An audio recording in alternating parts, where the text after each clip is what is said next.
Hey everybody, it's Carolyn Bloom from Bloom Handmade Studio. So happy to be back here on the channel today to tell you all about my latest design, interval training, the pullover.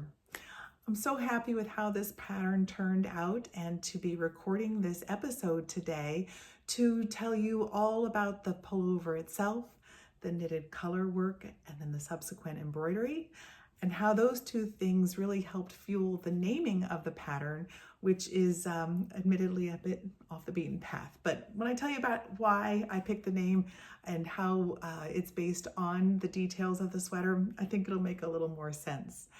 I also want to tell you all about the yarn that I used to make my two samples, and I'm going to do a tutorial on how to work German short rows.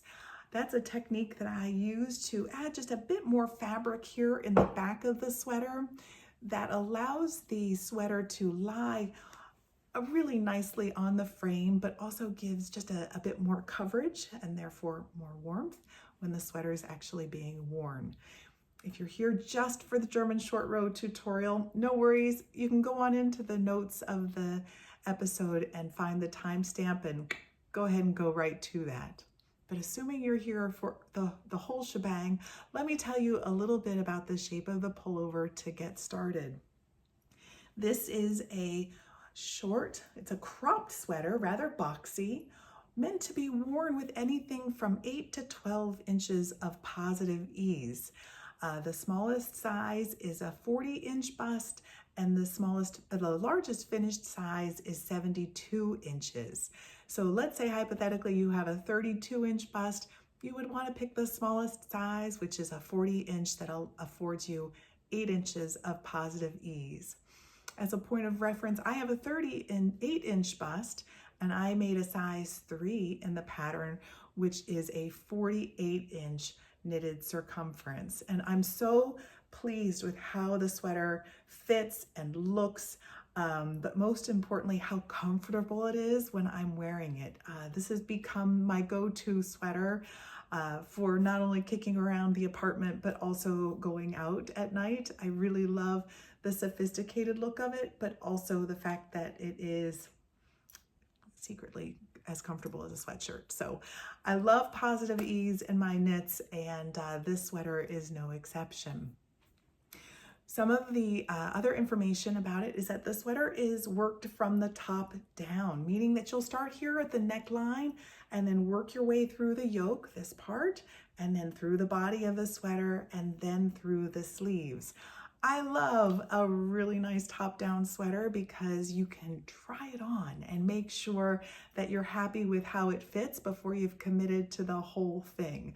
So once you've got your gauge, meaning that you've knitted your swatch and you knit in the round your swatch, and you've blocked your swatch and you make sure you've got gauge in the pattern, you're ready to just start here and start knitting your way down. And then I always try my sweaters on before I split for the body and the sleeves to make sure that I'm happy with the fit. Better to find that out before you've made the whole thing. So I like the top-down approach, and it's a super simple knit, and this is where the title of the pattern came from.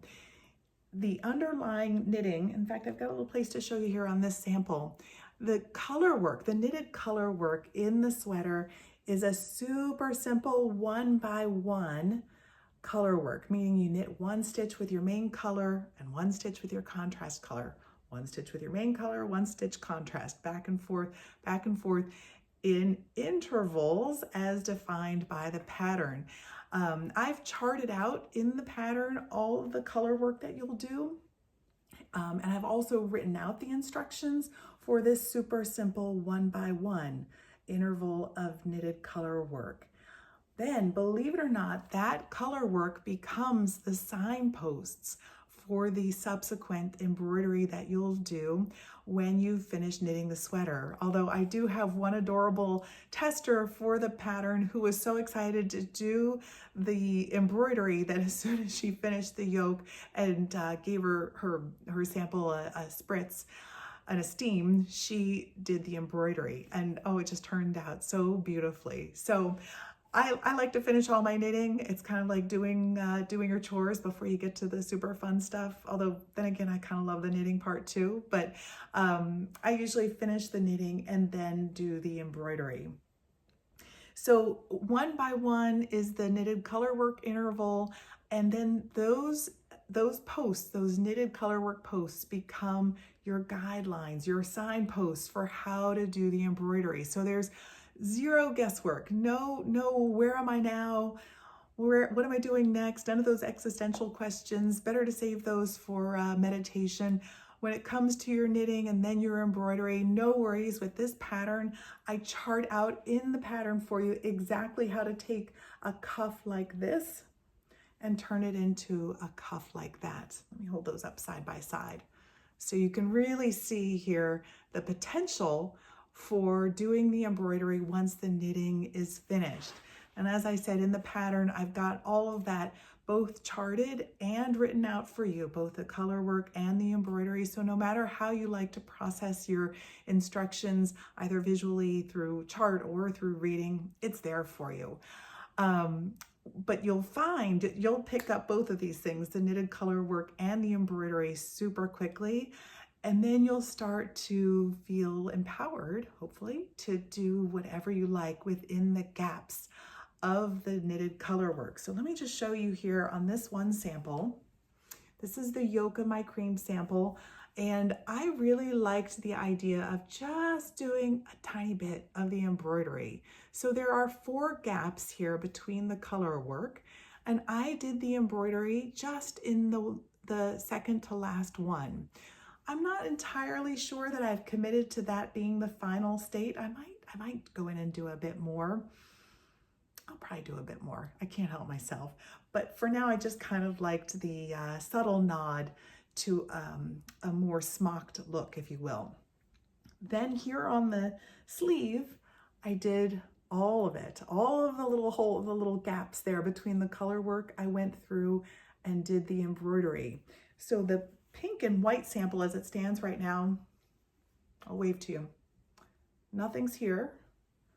I went whole hog on that one, and then I did just a tiny little bit here in the yoke. On this sample, I did all of the yoke. I embroidered the whole thing. So let me get in there and show you the comparison. Isn't that incredible how different they look? Just a little bit of embroidery versus the whole thing being embroidered. I love that a doodle can have such a tremendous impact. And then I did the whole sleeve here. You can see also what a difference color can make too, right? So here it is in the pink and white, and there it is in the black and white. I love the whole shebang being embroidered. I think that looks really pretty.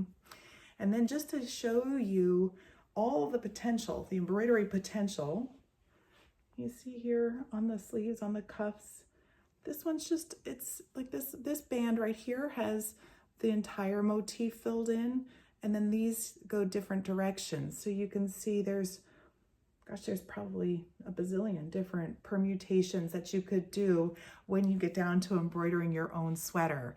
And really, that's what I would hope for when you make this piece, is that you feel like you've really seen enough that you can make the piece your very own. That was my goal here, is to give you really simple knitted signposts that act as a springboard for your creativity. And as I said, in the pattern, I've charted out for you and written out round by round how to do the knitted color work. And then it's also charted and written out for you how to do the embroidery from there. So let me tell you a little bit about the yarn that I used to make the piece. This is Sonder Yarn Company's Sunday Morning DK. So this particular color combination, the dark color, the main color here is Offline, which is, maybe you can see it here in the light. It's pretty much black, which is exactly what I was looking for. And because the blend of the yarn is blue-faced Leicester, boy, I'm hoping for my British friends I said that right. It's my inclination, being from Ohio or American even, to just call that Leicester. I don't think that's it. It's Leicester, I think. I'm 85% sure, BFL. Let's just go with BFL. It's a blend of BFL and Masham fibers. And I gotta tell you, I was a little bit worried. I used BFL to make a pair of socks a million years ago, in yesteryear, and I couldn't wear them. They were too itchy for me. And that is just one of a million reasons why I don't like to knit socks. More on that in a subsequent podcast. But for me, those BFL socks, man, did not work. They were too tight, they were itchy, they were the wrong color. I honestly don't know what I was thinking. So with that kind of in the back of my mind, I was a little worried about anything with BFL in it. But I gotta tell you, I'm wearing this sweater today with an Oxford underneath it because I don't know, it made me feel cerebral to record the podcast, but you really could wear this next to skin. It is so soft. It is a little rustic. There were a couple times, maybe thrice during the making of the entire sweater where I pulled out a little fiber or two, or maybe some indication that this truly did come from a sheep, which I love. And most of the time when I'm just running out the door or just lounging around the apartment, I wear it next to my skin. And I really never thought that would happen. Caroline, one of the very nice testers for the sweater, had a wonderful way of describing it. She said it's deliciously soft and yet a little toothy. So toothy, I don't know why it's the perfect word, but it is the perfect word to describe this. It has a really soft feel to it, and yet it's going to stand on its own. It's a very independent yarn, and I really love that about it. And so 10 out of 10 rave reviews all around for Sonder Yarn Company's Sunday Morning DK. They have two different flavors of it. There's their regular Sunday morning and then the Sunday Morning Ecru line. And these two colorways are from the Ecru line.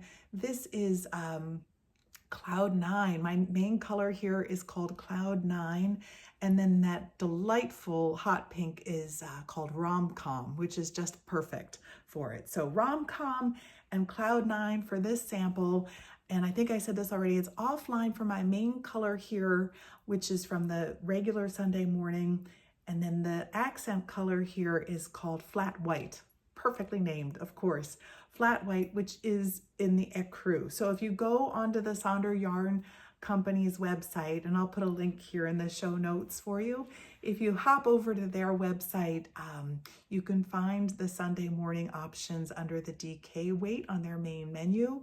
And offline is on the main side, and then the other three colorways are in the Ecru. And I really love all of their yarn. I've actually played with the gray space as well, and it's just like butter. It's like knitting a cloud. I rave about that one as well. So please hop over and take a look at the offerings from Sonder. And if you choose the Sunday morning, boy, I'm hoping somebody chooses Radio Flyer. It's a red that I just dream about. I actually might make a third sweater because I have to have it in that Radio Flyer, and I just happen to have an extra skein of the flat white which is this one. I think that the flat white with that Radio Flyer would be, boy, that would be a dream. There's also a foresty green that flat white would look great with. Well, I could do an entire I could do an entire episode just telling you cotton bows from Sonder to make this, which maybe I'll do that at some point if for no one else other than me. I don't know. But let me just tell you, Sonder, yes, 100%, 10 out of 10 approve. But you don't have to be tied to Sonder to make this. And in fact, if you go into the BHS interval training hashtag on Instagram, you'll find that many of my testers for the pattern chose different yarns to make this. And that is a-okay. One tester used a variegated yarn, a mildly variegated yarn that is so beautiful. I've never really done a lot of embroidery work with variegated yarns, so I was a little bit holding my breath, but I gotta tell you, she really opened my eyes to that world of possibility. Another tester used farm yarn that she got up at Rhinebeck. Talk about toothy. This has this wonderful kind of grittiness to it. She paired that with some shibui to do all of the color work and the embroidery, and that duo is really beautiful. Another tester used her own yarn that she dyes, and the result is spectacular. So truly, any DK weight yarn that speaks to you, whether you have it in your stash or you're going to Vogue Knitting Live or you're at Rhinebeck and you want to make this, as long as you can get the gauge and you're happy with the color combo, I say high five, go for it. And in fact, I was over on the Knit Picks website the other day, and they have a tweed yarn. I think it's called City Tweed DK that really has like settled in my brain, and I can't get that out of my head. Like that, I think that this design in tweed would be spectacular. So loads of different price points, so many choices that are out there. Don't let price be a barrier to make this. As I said, as long as you can get a gauge and you're happy with the color combo, game on, go for it. So those are some of the things that I wanted to tell you about for the sweater. I'll just mention about the sleeves. The cuff of the sleeves is, I think, my favorite part of the design. It is not a bell sleeve. You just get to the forearm and then you pretty much work straight. And I think that allows for a really beautiful canvas. And the straight qualities of that sleeve starting at the forearm down, I think complements the boxy look of the sweater really nicely. So you've got a top down, you've got a straight sleeve, you've got a boxy positive ease fit, and then you have this lovely canvas that's guided by knitted color work for embroidery. What more could you ask for? So without further ado, let me do this tutorial on German short rows so that you know how to work that bit in the back. And I'll wrap it up by just telling you a little bit more about interval training and hopefully see some whips and foes on your Instagram or Ravelry page. Before demonstrating how to work German short rows, I thought I would show you how nicely the technique was applied to this cream-colored sample of interval training. As I mentioned in the introduction, this sweater is worked from the top down, meaning you cast on these stitches here at the top of the sweater, and working in the round, you make this pretty ribbing to get started. But then you work German short rows to knit like a pendulum, adding more stitches as you go, working back and forth, working flat, adding stitches as you go, thereby creating more fabric on the back of the sweater than there is in the front of the sweater. And doing so allows for the sweater to fall very nicely on the frame and also provide a bit of welcome warmth to the nape of the neck. So German short rows, I'm a huge fan of them. There are any number of ways to work short rows. I happen to like German short rows for this sweater pattern because if you peek up here really closely, you can't even see where those short rows are worked here, going flat, in between the increases for the yoke and the ribbing itself. So without further ado, let me show you how to work the short rows themselves. Let's pretend for the purposes of this demonstration that this little swatch is actually the sweater and that I've worked my cast on edge and my ribbing in the round, and now I'm beginning to work flat to work my short rows. I'm going to knit to what we'll pretend is my BOR, beginning of round marker. Go ahead and slip that guy. And let's pretend that the pattern tells me to work 4 stitches. So there's 2, here's 3, and here's my 4th stitch. We're going to work the short row, our first short row here on that 4th stitch. The first thing we're going to do is turn our work, known as TW in the pattern. So I've TW'd, turned my work, and now I'm going to slip the last stitch that I knit from my left needle to my right needle. Now I'm going to tug on my working yarn, tug with my working yarn to elongate the legs of that last stitch. And then I'm going to bring my yarn to the front. So this one stitch that I slipped is now represented by 2 legs, not stitches, but legs of a stitch. I'm now going to purl back 3 stitches, 1, 2, and 3. I'm back at my beginning of round marker, slip that, and for symmetry we'll work 4 purl stitches. So there's 1, 2, 3, and 4. So there's my 4th purl stitch. As before, I'm going to TW, turn my work, bring my yarn to the front, slip that last stitch, and pull taut. Just as before, I'm going to pull taut, making 2 legs out of that slipped stitch. And then I'm going to resume knitting. So I have 3 stitches to get back to my beginning of round marker. Slip my marker and work 3 stitches. And we'll remember I worked a short row on my 4th stitch. So here I am, I've worked 3. Here's my 4th stitch. Remember those 2 legs we created? We're going to treat them as 1 stitch by going underneath them and knitting them together, thereby making just 1 stitch on my right hand needle. I'm going to knit 4 more stitches. So 1, 2, 3, and 4. And let me work a short row on the right side with knits once more. I've knit my 4 stitches. I'm going to turn my work, slip my stitch from the left needle to the right needle, pull taut with my working yarn, making 2 legs out of 1 stitch. Bring my yarn to the front and purl back. So I'm going to purl back to my beginning of round marker.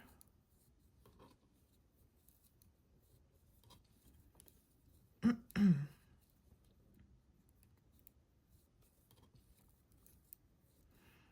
you'll recall we worked our short row on the purl side 4 stitches in. So I've slipped my marker. I'm going to work 1, 2, and 3. Here's my short row on my 4th stitch. Just as before, see how there are 2 legs in that 4th stitch? I'm going to purl them together,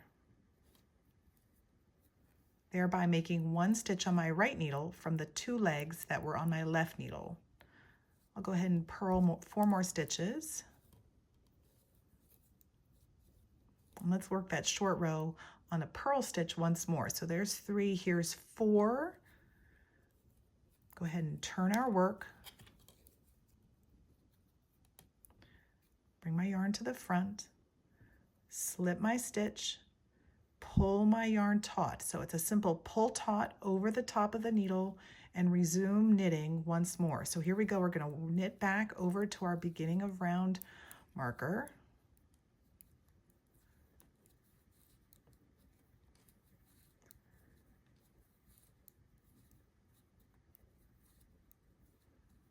And I'll show you how to work those 2 legs on the knit side together once more. But there's 1 stitch, here's 2 after my beginning round marker. Let's check in on that 4th stitch, that first stitch that we did the short row on. Here we are, we've worked 3, here's our 4th.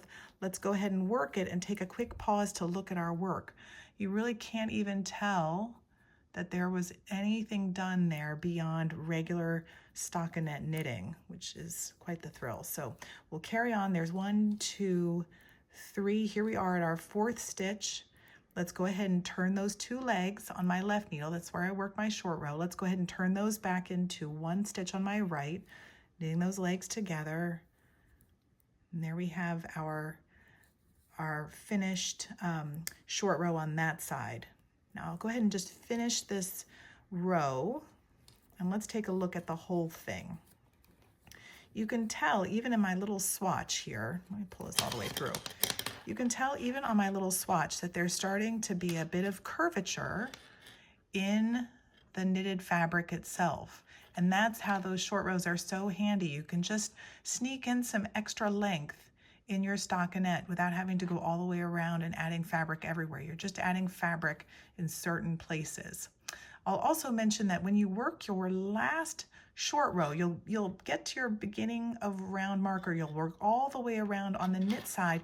You're going to come to that last short row here that we worked on the purl side. You see those legs here from 1 stitch, there are 2 legs. You'll just knit those together regularly and carry on working in the round.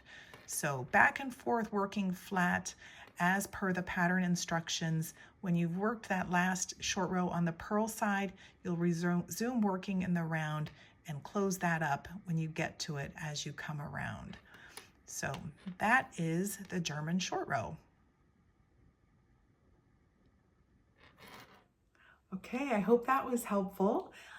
Before I sign off here today, I just want to tell you a little bit more about the very first interval training, which is the interval training cowl. This is a pattern that I designed in collaboration with Marionated Yarns, and Marion is a color genius. This particular sample takes advantage of her gradient, her DK gradient set, and if you go to Marion's website, I'll put right here, you'll see that she has loads of different gradients in fingering weight and DK weight. And I wrote the pattern for this cowl to take advantage of her eye for color, both in gradients, but also there's an option in the pattern to just knit it with a main color and a contrast color similar to the sweater itself. So if you're not into pullovers or don't want to make an entire sweater, but boy, you really want to lean into the combination of knitted color work with embroidery, the cowl is always an option for you. I have been known to actually tuck into the sweater and then put on the cowl. And I really don't think that that's too much training for the day. So I wholeheartedly encourage you to give the idea of color work and embroidery together a try, either in the form of the cowl or the pullover itself. To find the designs, you could hop over to my website, which is bloomhandmadestudio.com. While you're there, I encourage you to sign up for my newsletter. I promise I won't clog your mailbox, your inbox. I send out a missive once every, I'd say, couple weeks, just to let you know what's going on in the studio, any new designs that are coming out, and the latest happenings here. If you want to know more frequently, please follow me over on Instagram at Bloom Handmade Studio. And if you want to see just information about this design, please use the hashtag BHS interval training. I have found out the hard way that interval training is actually a workout regimen that when searched for on Instagram yields some mighty fit physiques and some really intense workout drills. So if that's your thing, then by all means, maybe you could do both, BHS interval training and interval training itself. You'll get quite a dispersion of things to look at. So BHS interval training is the name of the knitting design and the samples that'll be coming in as people finish their test knits and their projects. So if you want to see more about just that, check that out over on Instagram. And if you found today's episode to be useful, informative, fun, please give it a thumbs up and follow me on YouTube as well. I love what I do, and being able to connect people here on these different platforms is meaningful to me. So thank you so much for watching today and being interested in my work. I love combining knitting with embroidery, and having the opportunity to share that with you today is a hoot and a half. So thanks everybody. I'll hope to see you soon.